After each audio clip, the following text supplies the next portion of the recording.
નમસ્કાર મિત્રો, hello education પર આપનું સ્વાગત છે। તમામ પ્રકારના સરકારી કર્મચારીઓ અને પેન્શનર માટે જી કેટેગરીના આયુષ્યમાન ભારત કાર્ડ છે એ બનવાના સ્ટાર્ટ થઈ ગયા છે।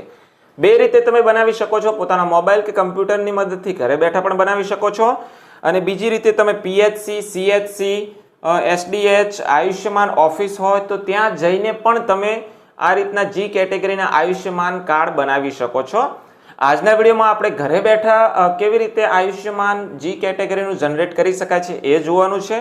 પરંતુ તમારે એ પીએચસી, સીએચસી અને એસડીએચએ જવું હોય, આયુષ્યમાન ઓફિસે ઓપરેટર જોડે જઈ અને બનાવરાવવું હોય તો પછી સરકારી કર્મચારી હોય તો એમને કચેરીના વડાનું નિયત નમૂનાનો દાખલો જોઈશે, અને પેન્શનર હોય તો એમને ટ્રેઝરી ઓફિસનો દાખલો જોઈશે, અને આધાર કાર્ડ। આ બે વસ્તુ ફરજિયાત છે, દાખલો અને આધાર કાર્ડ। એ તમે લઈ અને પીએચસી, સીએચસી, એસડીએચ અથવા આયુષ્યમાન ઓફિસ જશો તો પછી ઓપરેટર તમને એ રીતનું જી કેટેગરીનું આયુષ્યમાન કાર્ડ છે જનરેટ કરી દેશે। મારા વિડીયોની અંદર તમને ઘરે બેઠા મોબાઈલ કે લેપટોપની મદદથી કઈ રીતનું જી કેટેગરીનું જે આયુષ્યમાન કાર્ડ છે એ જનરેટ કરી શકાય છે જોવાનું છે। ચેનલ પર નવા હોય તો ચેનલને સબસ્ક્રાઇબ કરી દેશો। વિડીયો સારો લાગે તો તમામ મિત્રો સુધી અવશ્ય શેર કરશો। હવે વિડીયોના શરૂઆતમાં જ આપણે છે એ HRPN નંબર જોઈશે। હવે આ HRPN નંબર શું છે તો એ નંબર કર્મયોગી ગુજરાતની અંદર આપણે લોગિન કરેલું છે, અકાઉન્ટ બનાવેલું છે। તમામ સરકારી કર્મચારીઓની પાસે અકાઉન્ટ હશે તો એ કર્મયોગી ગુજરાત તરફથી આપણને HRPN નંબર મળેલો હશે। જો તમને આ નંબર નથી મળતો તો પછી આપણે જીમેલમાં જવાનું છે, અને ત્યાં તમારે અહીં ઓલ ઇનબોક્સીસની અંદર અહીં HRPN આટલું લખી અને સર્ચ કરશો એટલે આ રીતનો કર્મયોગીનો જે પાસવર્ડ ને એ તમારા મેઇલ પર કદાચ પડેલો જ હશે, પરંતુ તમામ સરકારી કર્મચારીઓને આ રીતનો HRPN નંબર તો મળેલો જ હશે કર્મયોગી ગુજરાત તરફથી। તમને મેઇલ બોક્સમાં આ રીતનો મળી શકે છે, ઇનબોક્સમાં SMS આવે ત્યાંથી પણ મળી શકે છે, ના મળી શકે તો તમારી વડી ઓફિસનો કોન્ટેક્ટ કરશો તો ત્યાંથી પણ તમને આ રીતનો HRPN નંબર મળી જશે। હવે સૌપ્રથમ આપણે કર્મયોગી ગુજરાત પોર્ટલ પર છે એ આપણો આધાર નંબર એડ કરવો પડશે, અને આપણા કુટુંબના જેટલા સભ્યો હોય એટલા સભ્યોને પણ એડ કરવા પડશે। હવે અહીં સર્ચ બારની અંદર કર્મયોગી પોર્ટલ છે એ ઓપન કરીશ। હવે અહીં મારે સીધું લોગિન માટેનું ખુલી ગયું છે। લોગિન માટેનું તમારે ના ખુલે અને હોમ પેજ આવી જાય તો પણ આપણે લોગિન માટેનું ઓપ્શન આ રીતનું આવી જવાનું છે। આના પર અહીં HRPN નંબર હોય તો દાખલ કરવાનો છે, પાસવર્ડ નાખવાનો છે, કેપ્ચા નાખવાનો છે, આનું ટોટલ OTP આવશે એ OTP અહીં નાખવાનો છે અને લોગિન કરવાનું છે। તમને પાસવર્ડને એવું ખ્યાલ ના હોય, HRPN નંબર ખ્યાલ ના હોય તો પછી મોબાઈલ નંબર નાખવાનો છે, પછી પાસવર્ડ નાખવાનો આવશે, કેપ્ચા નાખવાનો આવશે, OTP આવશે, લોગિન કરવાનું છે। તમારે આ રીતનું મેઇલ પર OTP મોકલવાનું કહે તો સેન્ડ OTP પર ક્લિક આપી મેઇલ પર OTP આવશે, અહીં દાખલ કરી સબમિટ આપી દો। જો આ રીતનું સ્ક્રીન આવે તો, નહીંતર આપણે કશું કરવાનું નથી। હવે આ રીતનું હોમ પેજ આવી જશે, ત્યાં અહીં માય પ્રોફાઇલનો ઓપ્શન આપ્યો છે, એના પર ક્લિક આપો। હવે આ રીતના મેનુ ઓપન થઈ જશે, એમાં તમને આઈડી નંબરનો ત્રીજા નંબરનો ઓપ્શન બતાવે છે તો એના પર ક્લિક આપો। હવે અહીં સિલેક્ટ ડોક્યુમેન્ટ ટાઈપની અંદરથી આપણે આધાર કાર્ડ પસંદ કરી દો, ત્યાર પછી આધાર કાર્ડનો નંબર આપો, અને આ વસ્તુ તમારે નાખવાની જરૂર નથી, સીધું એડ ટુ લિસ્ટ આપો। હવે અહીં નીચે જોશો તો આધાર કાર્ડ આઈડી નંબર એડ થઈ ગયો હશે, અહીં રાતનું એક્શનની અંદર એડિટ ડિલીટનો ઓપ્શન આવશે, આપણે સેવ એન્ડ નેક્સ્ટ આપી દો। રેકોર્ડ ઇન્સર્ટેડ સક્સેસફુલીનો મેસેજ આવી જશે, ઓકે આપી દો। હવે આધાર નંબર આઈડી નંબર છે એની પ્રોસેસ આપણે પૂરી કરી દીધી છે। હવે આપણે ફેમિલી મેમ્બર્સને એડ કરવા પડશે તો એના પર ક્લિક આપો। હવે અહીં સૌપ્રથમ ટાઇટલ સિલેક્ટ કરવાનું છે, ફર્સ્ટ નેમ ખાલી નામ જ લખવાનું છે, ફર્સ્ટ નેમ, ત્યાર પછી middle name, only middle name, last નેમની અંદર સરનેમ લખવાની છે, અને ડેટ ઓફ બર્થ સિલેક્ટ કરી લો, પ્લેસ ઓફ બર્થ, ત્યાર પછી નામ, જન્મ સમયે શું હતું એ પસંદ કરી દો, જેન્ડર પસંદ કરી દો। હવે અહીં કન્ટ્રી સિલેક્ટ કરી લો, નેશનાલિટી સિલેક્ટ કરવાની છે, રિલેશન શું છે જે વ્યક્તિને તમે એડ કરો છો એના સાથે, ત્યાર પછી રેસિડેન્સ વિથ એમ્પ્લોય એટલે એમ્પ્લોય સાથે રહે છે કે કેમ એ આપણે સિલેક્ટ કરવાનું છે, એમ્પ્લોય પર નિર્ભર છે કે કેમ કે સ્વનિર્ભર છે, જાતે કમાઈને લાવે છે, આ બધું સિલેક્ટ કરવાનું આવશે। ત્યાર પછી અહીં મેરેજ થયેલા છે કે કેમ એ સિલેક્ટ કરવાનું છે, અને નોમિનીમાં આ વ્યક્તિને તમે એડ કરવા માગો છો તો ખરું કરવાનું છે। ત્યાં ખરું કરશો એટલે અહીં નોમિનીના પર્સન્ટ આવશે, કેટલા ટકા હિસ્સો તમે નોમિની તરીકે એને આલવા માગો છો।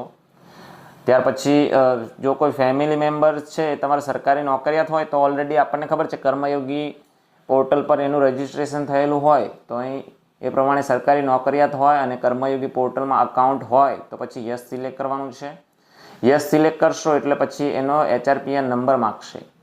અહીં મારે તો નથી કર્મયોગી પોર્ટલના મેમ્બર તો હું અહીં નો જ રહેવા દઉં છું. નોમિનીમાં પણ હું એડ કરતો નથી એટલે નો જ રહેવા દઉં છું. વિગતો ફિલ થઈ જાય પછી એડ ટુ લિસ્ટ આપવાનું છે. હવે જે વિગત તમે એડ કરી છે નીચે શો કરશે. હજી આ સેવ થઈ નથી, આપણે એને સેવ એન્ડ નેક્સ્ટ આપવું પડશે. રેકોર્ડ ઇન્સર્ટેડ સક્સેસફુલીનો મેસેજ આવી જશે, ઓકે આપી દો. હવે ગૂગલ કે કોઈ પણ બ્રાઉઝર ઓપન કરી સર્ચ બારની અંદર બેનિફિશિયરી NHA આટલું લખીને સર્ચ કરો. PMJ આ રીતનું પોર્ટલ આવી જશે, એના પર ક્લિક આપો. હવે અહીં શું કરવાનું છે, સૌપ્રથમ કેપ્ચા નાખો, મોબાઈલ નંબર નાખો. મોબાઈલ નંબર નાખશો એટલે અહીં વેરીફાઈનું ઓપ્શન આવશે, એના પર ક્લિક આપો. અહીં મોબાઈલ OTP સિલેક્ટ કરો, ત્યાર પછી અહીં OTP આવ્યો હશે, OTP દાખલ કરો. કેપ્ચા છે અહીં ફરી કેપ્ચા દાખલ કરો, લોગિન કરી લો. હવે આ રીતનું ડેશબોર્ડ આવશે. સ્કીમ આપણે ચેન્જ નથી કરવાની. અહીં સ્ટેટ છે એ આપણું પસંદ કરી દો. ત્યાર પછી સબ સ્કીમની અંદર આપણે અહીં પહેલાં ગુજરાત હું પસંદ કરી દઉં છું. રિફ્રેશ થશે. અહીં સબ સ્કીમની અંદર છેલ્લે ઓપ્શન આપ્યો હશે રેગ્યુલર એમ્પ્લોય. પેન્શનર હોય તો એમના માટે પેન્શનર પણ આપેલો છે અને અહીં રેગ્યુલર એમ્પ્લોય ઓપ્શન આપ્યો છે સરકારી કર્મચારી માટે. પેન્શનર માટે પેન્શનર્સ આપેલો છે. હું અહીં રેગ્યુલર એમ્પ્લોય સિલેક્ટ કરું છું. ત્યાર પછી ડિસ્ટ્રિક્ટ પસંદ કરી દઉં છું. ત્યાર પછી સર્ચ બારની અંદર HRPN નંબર આવું સિલેક્ટ કરી લેવાનું છે. HRPN નંબર મેં તમને કોપી કરીને રાખવાનો કહ્યો હતો એ અહીં દાખલ કરવાનો છે. કેપ્ચા અહીં નાખો. હવે અહીં સર્ચનો ઓપ્શન એનેબલ જોવા મળશે, એના પર ક્લિક આપો. હવે નીચે ફેમિલીનું લિસ્ટ આવી ગયો હશે. તમારા નામની સામે અહીં KYCનું ઓપ્શન આપ્યું છે, એના પર ક્લિક આપો. હવે જુઓ તો મેં મારો આધાર કાર્ડ નંબર એડ કરી દીધો છે એટલે હવે અહીં મારે એરર શો થતી નથી. હવે અહીં સીધું વેરીફાઈ પર ક્લિક આપો. અહીં ચેકબોક્સ ખરું કરી દો, અલાવ આપી દો. હવે અહીં બે પ્રકારના આધાર OTP છે તમારા મોબાઈલ પર સેન્ડ થયા હશે.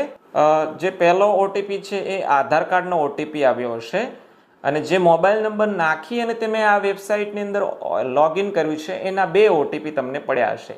બે અલગ અલગ મોબાઈલ નંબર હશે તો અલગ અલગ મોબાઈલમાં OTP હશે. મારે સેમ મોબાઈલ છે તો સેમ મોબાઈલમાં OTP આવ્યા હશે. આ રીતના મારે OTP બંને ખરા છે. હવે હું ઓથેન્ટિકેટ પર ક્લિક આપું છું. હવે અહીં તમારે KYC કઈ રીતનું કરવું છે, ફિંગરપ્રિન્ટની મદદથી, આધાર OTP, iris scanning, face authenticate. તો અહીં સિમ્પલ ઓપ્શન છે આધાર OTPની મદદથી. હું એ સિલેક્ટ કરી લઉં છું. આધાર OTP મેં સિલેક્ટ કર્યું છે. નીચે વેરીફાઈનો ઓપ્શન આવે છે, એના પર ક્લિક આપો. હવે ફરી પાછું આ રીતનું કન્સેન્ટ માગશે, ખરું કરી અલાવ આપી દો. હવે અહીં બે પ્રકારના આધાર OTP છે તમારા મોબાઈલ પર સેન્ડ થયા હશે. જે પહેલો OTP છે એ આધાર કાર્ડનો OTP આવ્યો હશે અને જે મોબાઈલ નંબર નાખી અને તમે આ વેબસાઇટની અંદર લોગિન કર્યું છે એના બે OTP તમને પડ્યા હશે. આ રીતના મારે OTP બંને ખરા છે. હવે હું ઓથેન્ટિકેટ પર ક્લિક આપું છું. હવે આ રીતનો ફોટોગ્રાફ્સ અપલોડ કરવાનો આવશે તો એના પર ક્લિક કરી આપણો ફોટો તાજેતરનો પાડવાનો છે. ફોટો પાડી અપલોડ કરશો એટલે આ રીતનો ફોટો આવી જશે. હવે નીચે તમે જોશો તો અહીં do you have a mobile number, તો આપણે યસ સિલેક્ટ કરવાનો છે. અહીં તમારો મોબાઈલ નંબર નાખવાનો છે. OTP આવશે એ અહીં વેરીફાઈ કરવાનો છે. ત્યાર પછી અહીં યર ઓફ બર્થ સિલેક્ટ કરવાનું છે. Relation with family head, self હોય તો સેલ્ફ, પિનકોડ નાખવાનો છે. ડિસ્ટ્રિક્ટ અર્બન રૂરલ સિલેક્ટ કરવાનું આવશે. સિટી સિલેક્ટ કરવાનું છે. ટાઉન નાખવાનું છે. હવે જે મેં તમને પ્રમાણપત્ર કીધું છે વડી કચેરીનું, તો એ પ્રમાણપત્ર છે જે પેન્શનર હોય એમને ટ્રેઝરી કચેરીનું જે પણ હોય એ પ્રમાણપત્ર છે એ અહીં અપલોડ કરવાનું રહેશે.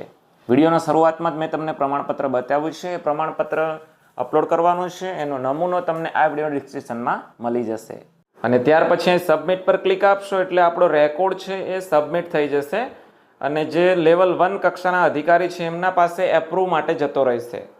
હવે ફરી તમે આ રીતનું લિસ્ટ સર્ચ કરશો એટલે લિસ્ટમાં તમને અહીં તમારા નામની આગળ પેન્ડિંગ જોવા મળશે. કાર્ડ સ્ટેટસની અંદર KYCમાં તો વેરીફાઈ જોવા મળશે જ, પરંતુ કાર્ડ સ્ટેટસની અંદર પેન્ડિંગ જોવા મળશે અને અહીં જે KYCનો ઓપ્શન છે એ હટી ગયો હશે.